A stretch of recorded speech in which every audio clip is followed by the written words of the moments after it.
คิรีตำบลบ้านแปะอำเภอจอมทองจังหวัดเชียงใหม่ได้มาจัดรายการนี้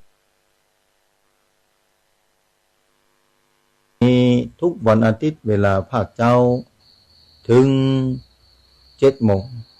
ญาติโยมศรัทธาตั้งแต่6 โมงเช้าศรัทธาสาธุชนท่านผู้ฟังก่อนอื่นใดก็ต้องขอบคุณเจ้าของสถานีทุกสถานีที่ติดตามฟังติดนำรายการนี้ออกอากาศคือญาติโยมศรัทธาสาธุชนท่านผู้ฟังในภาคเจ้านี้หลายสถานีด้วยกันในเจ้านี้รายการที่จบไปของท่านพระครูวรธรรมนาถวัดหนองเหียงมรดกธรรมกำเมืองได้จบไปแล้วจากนี้ไปก็จะได้พบปะกันในรายการธรรมะจากยอดดอยวัดพุทธศิคิรีตอนนี้อากาศเริ่มหนาวเข้ามาพอสมควรญาติโยมศรัทธาแต่ว่าก็พอมีฝนอยู่ญาติโยมศรัทธาสาธุชนท่านผู้ฟังที่ติดตามฟังรายการเป็นประจำทุกวันอาทิตย์ญาติโยมศรัทธาสาธุชนกันเวลาได้หมดไปอย่างรวดเร็ววันคืนก็หมดไปญาติโยมศรัทธาสาธุชนท่านผู้ฟังหลายพื้นที่ติดตามฟังรายการภาคเจ้านี้ญาติโยมศรัทธาการเวลาเมื่อหมดไปชีวิตของศรัทธาก็มีค่าตลอดเวลาแม้แผ่นดินไทยของเรานี้เป็นแผ่นดินที่สมบูรณ์อุดม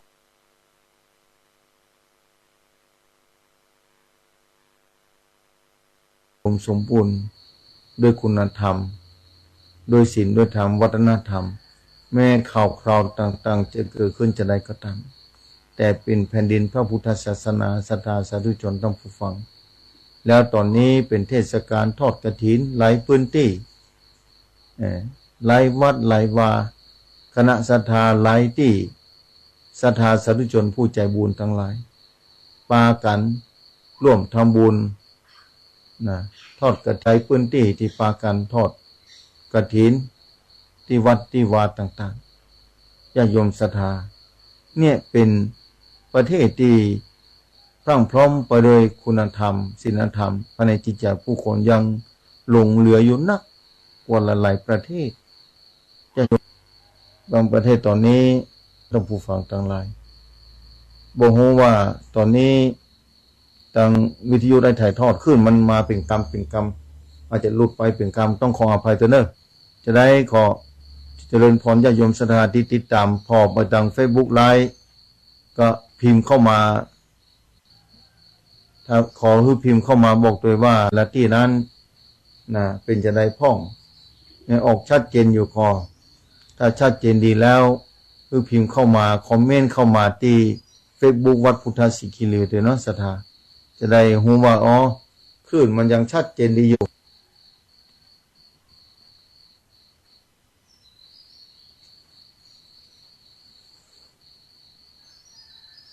ศรัทธาสาธุชนท่านผู้ฟังที่ติดตามฟังรายการเจ้าวันนี้ช่วยกรุณาช่วยคอมเมนต์เข้ามาคือกรรมว่าที่คนไหนที่ฟังสถานีอยู่ว่าชัดเจนดีอยู่ขอลองเปิดวิทยุกับเนาะคนที่ฟัง Facebook ไลฟ์ตอนนี้ในบริเวณจอมทองดอยหล่อบริเวณนี้หรือว่าไกลๆออกไปทางเชียงรายเวียงป่าเป้าญาติโยมศรัทธาสาธุชนทั้งหลายกองบุญกองกุศลที่ศรัทธากระทำแล้วบ่ได้สูญหายไปไหนญาติโยมศรัทธามีโอกาสได้สร้างบารมีเต็มที่เทศกาลออกพรรษาแล้วมีกิจกรรมต่างๆละลายกิจกรรมศรัทธาสาธุชนท่านผู้ฟังเพราะว่าณโอกาสนี้ญาติโยมศรัทธาสาธุชนมีโอกาสสร้างบารมีปาการไปทอดกฐินแต่ละที่แต่ละแห่งแต่ละที่แต่ละวัดแต่ละวาปาการไปร่วมทำบุญทอดกฐินพร้อ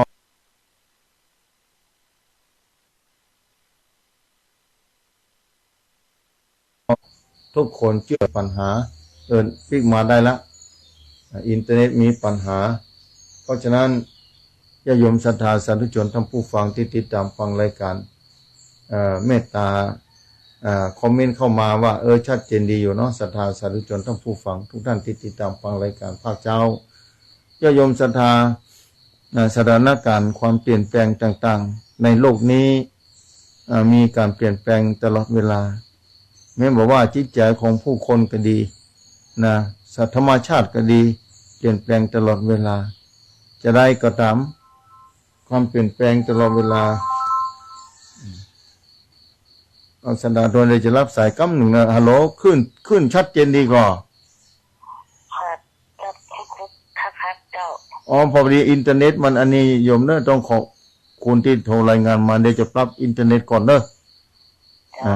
ลี้ยงปลาเป้าให้หน่อยเจ้าเลี้ยงปลาเป้าเนอะโมทนาเนอะเดี๋ยวสกรรมพอดีอินเทอร์เน็ตมันมีปัญหาสดาต้องขออภัยโดยขึ้นตอนเช้านี้บอกใครปกติเท่าใดขออภัยเป็นอย่างยิ่งเนอะศรัทธาสาธุชนทั้งผู้ฟังทั้งหลายความเปลี่ยนแปลงอยู่ในโลกนี้เปลี่ยนแปลงอยู่ตลอดแม้กระทั่งร่างกายของเฮานั้นมีการเปลี่ยนแปลงตลอดเวลาแต่เฮาบ่ได้พอเฮาบ่ได้พิจารณาบ่ได้เฮาลืมไปศรัทธาบางคนนั้นลืมไปว่าร่างกายเฮาตั้งแต่เราอ่อน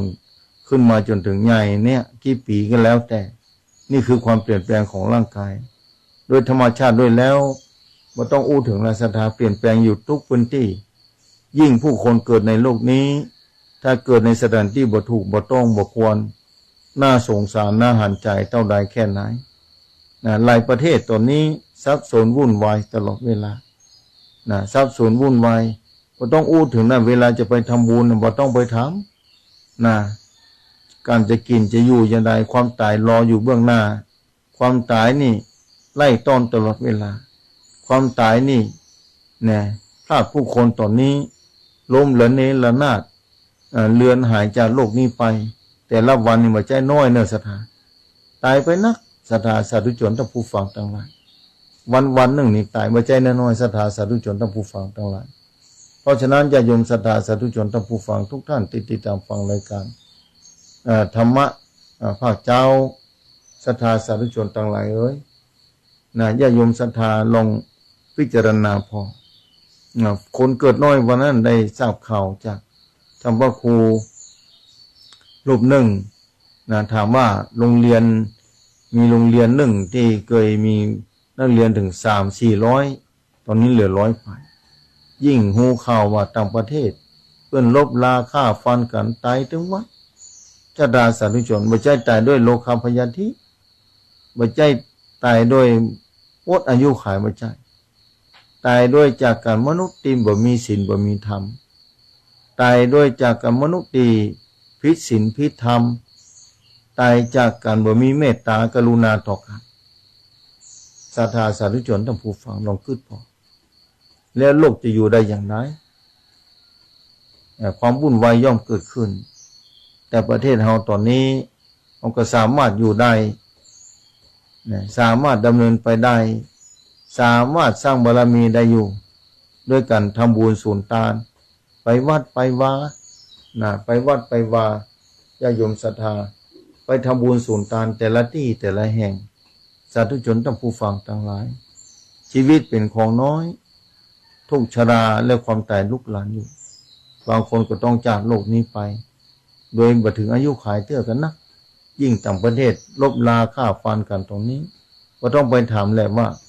จะสร้างความดีได้ที่ไหนจะสร้างความดีได้อย่างไรจะพอกพูนบุญกุศลได้อย่างไรสาธุชนทั้งผู้ฟังเพราะฉะนั้นญาติโยมศรัทธาสาธุชนทุกคนนี่แหละเอามีโอกาสเกิดบนผืนแผ่นดินไทยมีโอกาสได้สร้างบารมีมีโอกาสทำความดีอยู่ได้ตลอดเวลาเอาจงภูมิใจไว้เถอะได้เกิดมาบนผืนแผ่นดินที่อุดมสมบูรณ์พรั่งพร้อมไปด้วยนานาประการ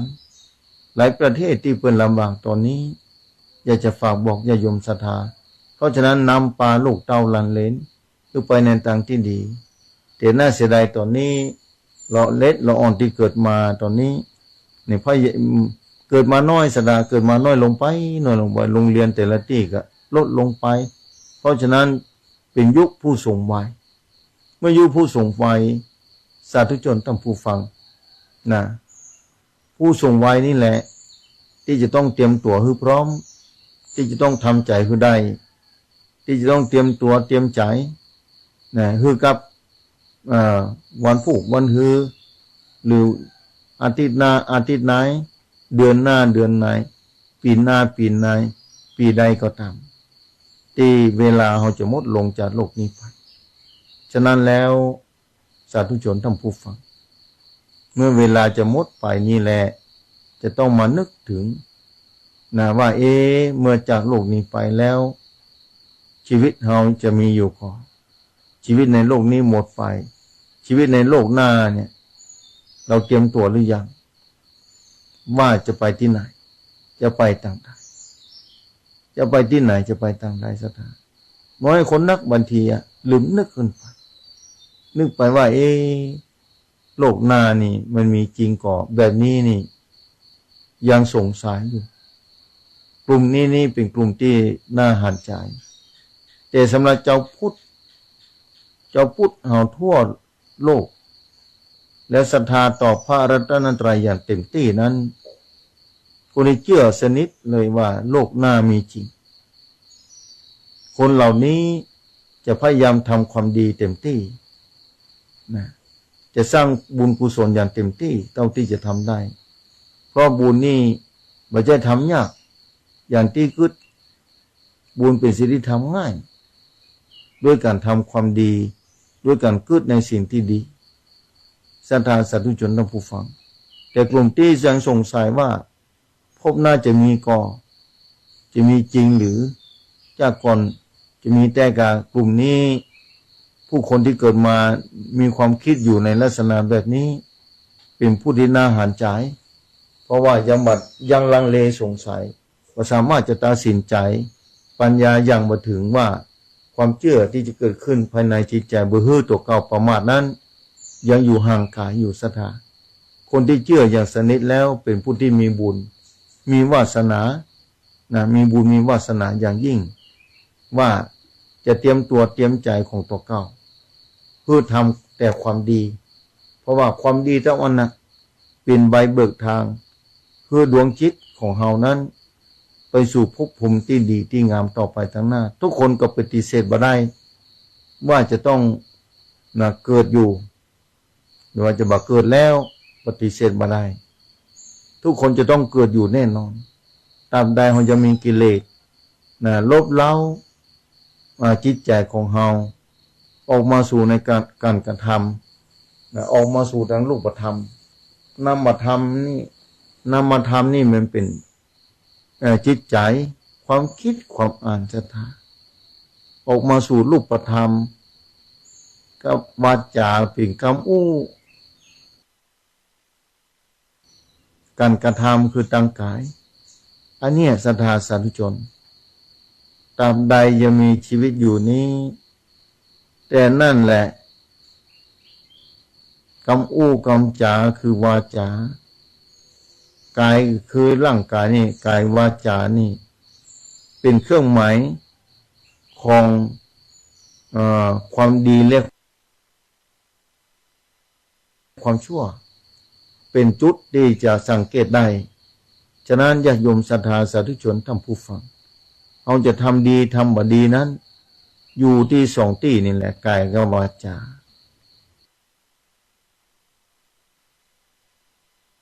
แต่สำหรับใจนั้นเห็นที่ละเอียดลงไปอย่างหนึ่งสามอย่างก็ใจนี้เป็นนามธรรมที่บ่สามารถจะนี่แต่ต้องเจริญด้วยในภาคกรรมฐานเจริญสติแล้วจะเข้าใจสอดส่องพอความคิดของตัวเขาว่าคิดดีครับคิดบันดีอันนี้ถ้าคิดดีจะเป็นกุศลกรรมถ้าคิดบดีจะเป็นอกุศลกรรมในมโนคือจิตใจมโนกรรมเป็นกายกรรมวจีกรรมมโนกรรมเพราะฉะนั้นศรัทธาสาธุชนท่านผู้ฟังที่เชื่อแล้วว่า จะต้องเคลื่อนพบต่อไปแน่นอนนั้นจงสร้างความดีไว้ตอนนี้จากนี้เวลานี้วันนี้นะวันพรุ่งจะมาถึงอยู่เฮาอยู่กะก็ยังบ่แน่หลายคนที่จะญาติกาพี่น้องไปบัตันหูตัวไปก่อนเลยก็มีฉะนั้นญาติโยมศรัทธาสาธุชนท่านผู้ฟังดังหลายติดตามนะหลักธรรมะ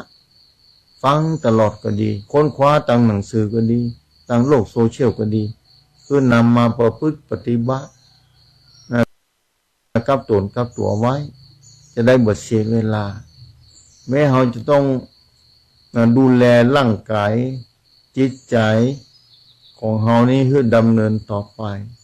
แต่ให้ดำเนินท่ามกลางคุณธรรมและศีลธรรมจะดีที่สุดศรัทธาสาธุชนท่านผู้ฟังเพราะฉะนั้นญาติโยมศรัทธาสาธุชนทั้งหลายที่สร้างบารมีอยู่นี้อย่าไปท้อแท้นะมีบางคนโทรเข้ามาหาท้อแท้ในการสร้างบารมีว่าบาหารผลของคุณงามความดีสักเตื้อนะทำมาโดยตลอดอย่าท้อแท้เพราะโลกนี้มันอันตรายรอบด้านเหมือนกันหลายประเทศตอนนี้แต่ประเทศเฮาหมดมีความปลอดภัยสูงนะที่เฮามีโอกาสจะสร้างความดีทำความดีได้ถ้าทุกคนเชื่อว่าพบต่อไปมีอยู่นั้นคือทำความดีแต่เดี๋ยวนี้เป็นต้นไปจะได้บ่เสียเวลาในเกิดมาจากเนื่องเจอพระพุทธศาสนาต่อไปเฮาจะบ่มีโอกาสได้เกิดมาคือหรือว่าเกิดมาก็มีเป็นที่ลำบากยากแค้นที่จะได้เกิดมาเป็นมนุษย์เป็นสิ่งที่ยากเพราะประเดี๋ยวนี้ประชากรนี่ลดลงไปถึงวันอย่างที่บอกตะกี้ว่ายุคผู้ส่งไว้ศรัทธาสาธุชนท่านผู้ฟังเพราะฉะนั้นบางคนก็เกิดลำบากแล้วบางคนบอกใครลูกมาเกิดบางคนเขาได้ลูกบางคนบอกเขาได้ลูกเนี่ยแล้วจะมาเกิดที่ไหนถ้าศรัทธาจากโลกนี้ไปแล้วศรัทธาจะไปเกิดที่ไหนศรัทธาลองบอกกรรมเถอะจะขึ้นสวรรค์จะมาเป็นมนุษย์อยู่กะหรือจะไปที่ไหนนี่แหละศรัทธาสาธุชนทั้งปวงเป็นสิ่งที่ต้องคิดเป็นสิ่งที่ต้องคิดว่านี่แล้วจะยังไงดีเพราะฉะนั้นตังเดียวถ้ามาเกิดมนุษย์บ่ได้จะต้องขึ้นสวรรค์ชั้นฟ้าสุคติภูมิเต้าศรัทธา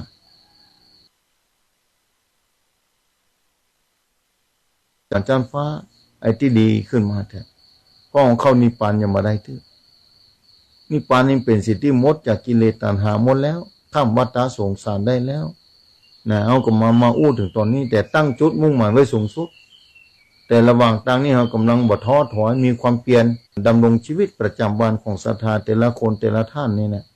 ต้องประกอบด้วยสติและปัญญาควบคุมกายวาจาใจไว้บ่ฮื้อประมาท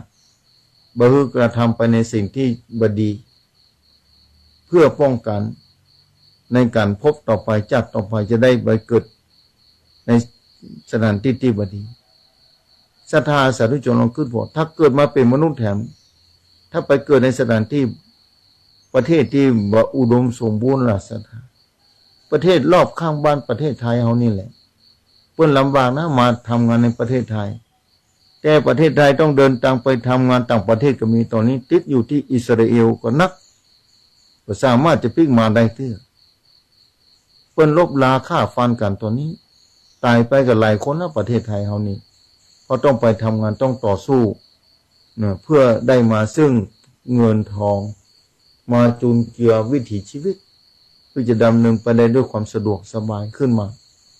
แต่ประเทศไทยนี่แหละที่อุดมสมบูรณ์ที่สุด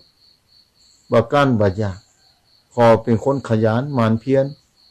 แค่เอาว่าชีวิตอยู่ไปได้วันหนึ่งด้วยการกระทำความดีต่างประเทศตอนนี้วุ่นวายสับสนข้นแค้นหลายประเทศเพราะฉะนั้นบ้านเฮานี่ยังประกาศบุญประกาศกุศลกันว่าที่หันมีบุญกฐินเนอตำปุ้นมีทอดผ้าป่าตำปุ้นมีการทำบุญเนอเดือนยี่เปงเนอแบบนี้เป็นต้นจะฟังธรรมมหาชาตินี่ศรัทธาสาธุชนเวลาของศรัทธานี่สร้างความดีอย่างต่างอยู่ต่างประเทศต้องอพยพโยกย้ายนี่ตอนนี้พม่านี่ต้องหนีมาทางฝั่งไทยแล้วประเด็นนี้ ตอนเหนือภาคเหนือของพม่าลบราฆ่าฟันกันละ2-3 วันก่อนนี้ทหารต่างๆนี่ตึงกำลังต่อสู้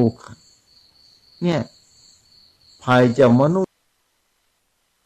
ภัยที่จิตใจของผู้คนบ่มีศีลบ่มีธรรมศรัทธาต้องลบราฆ่าฟันกันแม้กระทั่งโลกโซเชียลเหมือนกันนะโกงกันสปะอย่างนะหลอกกันสปะอย่างศรัทธาสาธุชนท่านผู้ฟังแต่แผ่นดินไทยเรานี่อยู่ได้สบายนี่ตอนนี้ญาติโยมศรัทธานะหลายพื้นที่ต่างประเทศนี้มีความลำบากยากแค้นเนี่ยท่านศรัทธาเตรียมสถานที่ไปเกิดบ่ถูกบ่ดีบ่งามศรัทธา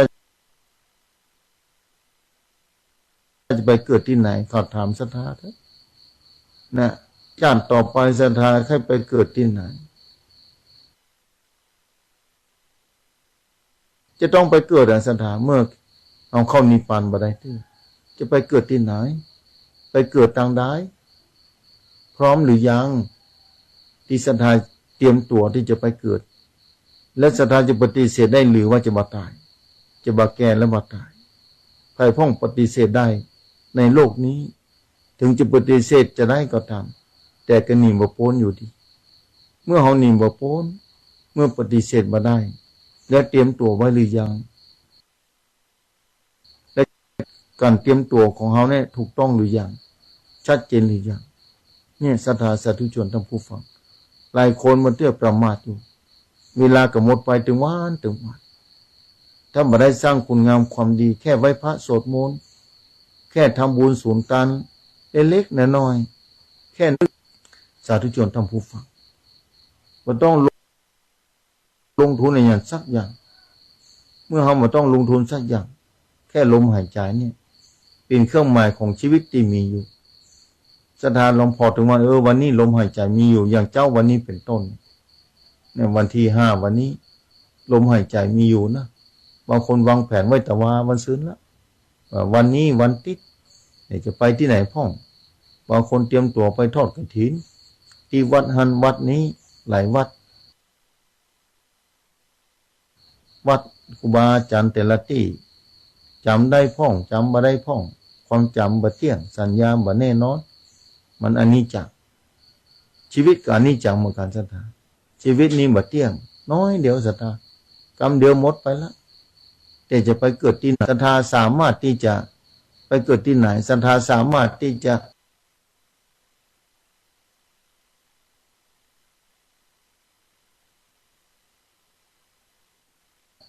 กำหนดกฎเกณฑ์ได้หรือยัง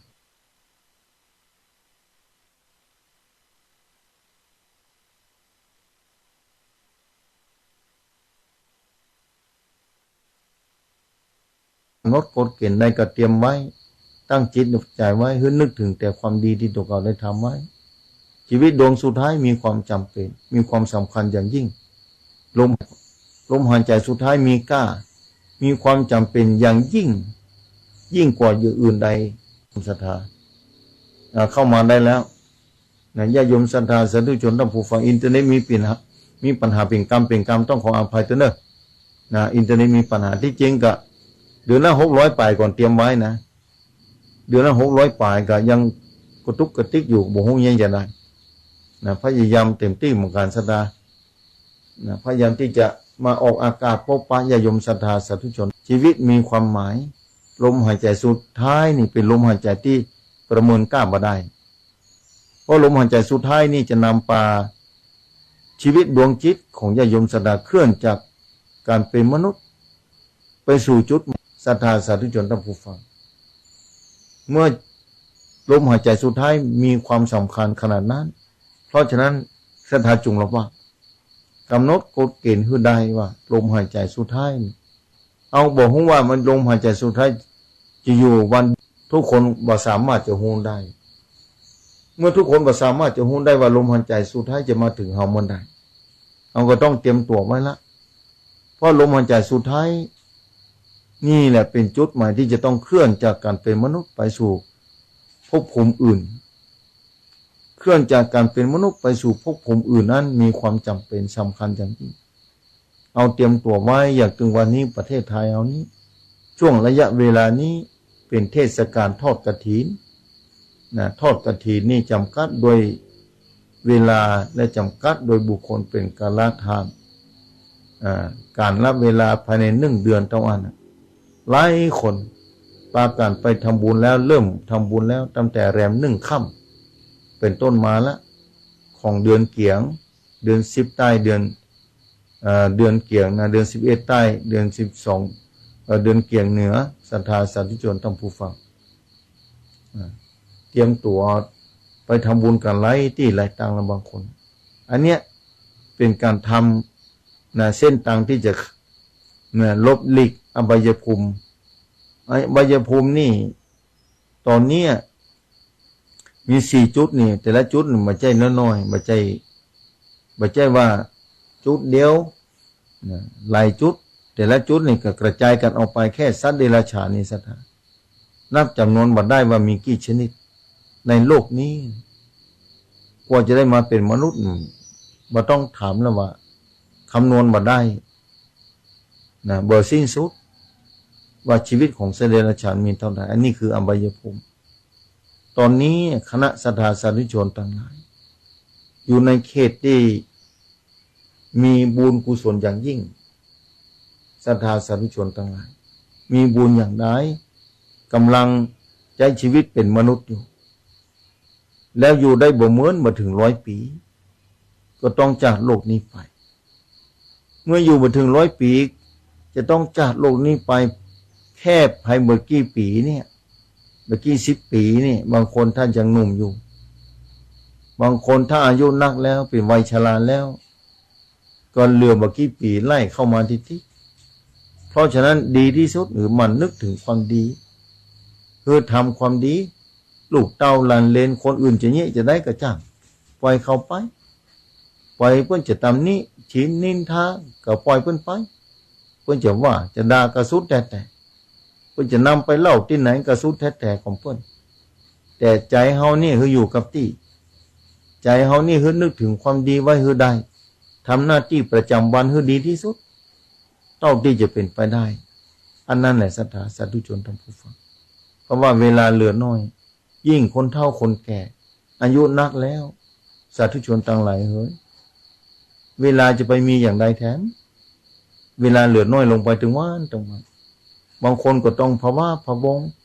กับลูกเต้าหลานเลนท่านอาจารย์เป็นห่วงเปิ้นเทนเนอร์วันนั้นโทรมาเนี่ยอย่างได้ดีเพราะว่าบางอย่างก็เป็นกรรมโยมแม่มันเป็นกรรมนะเอาจะหนีกรรมจะแก้ไขเรื่องกรรมนะ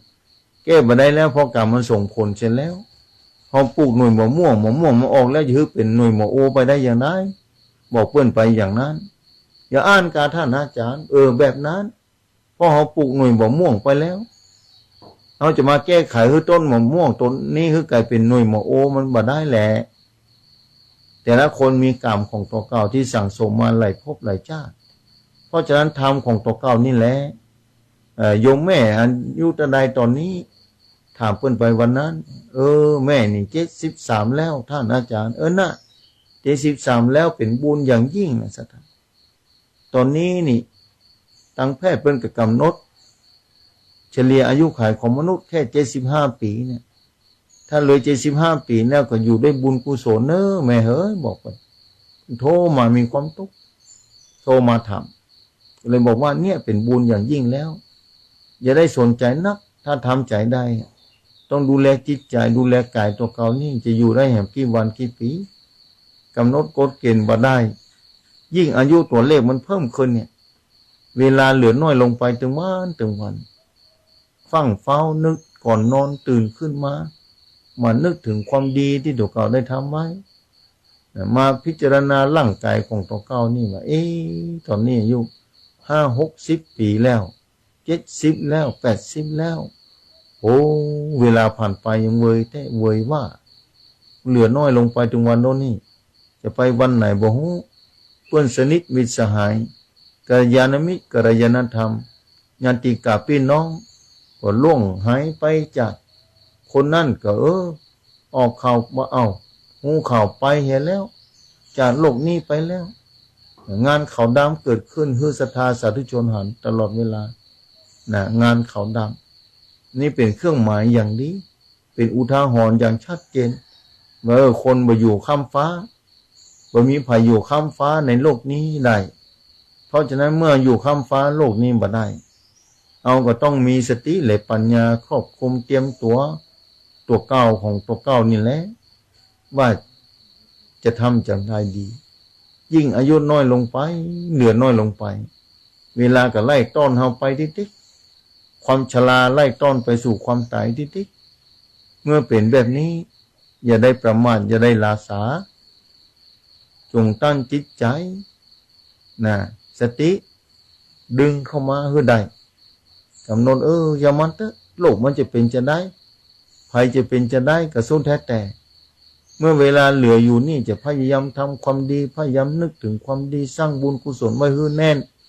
ให้มั่นคงแท้ๆเพื่อลมหายใจสุดท้ายให้มีกล้าที่สุดเมื่อลมหายใจสุดท้ายจบลงไปทันทีนั้นน่ะลมหายใจสุดท้ายนึกถึงความดี